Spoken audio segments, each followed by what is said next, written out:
Welcome to the Round 16 Revo Fitness Injury Update.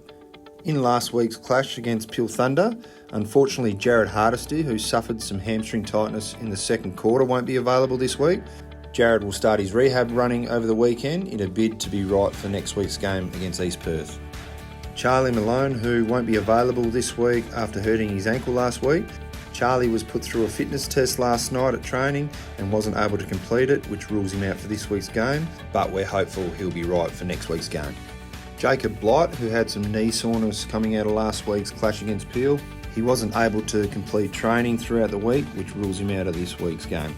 And veteran Anton Hamp, who's recovering from a hand injury sustained against West Perth a couple of weeks ago. Anton is getting closer to a return, with him starting running this week, and is hopeful of entering training at the back end of next week. And in some great news with a couple of guns returning for the footy club, Francis Watson, who had a slight hamstring strain in our round 14 game, returns this week. Francis trained really well throughout the week and will take his spot in our side's clash against East Fremantle tomorrow. Kane Mitchell also returns after hurting his ankle in the round 14 game against South Fremantle. Kane, being the ultimate professional he is, looking after his ankle, has allowed him to come back a few weeks ahead of schedule. Thanks for listening to the Round 16 Revo Fitness Injury Update.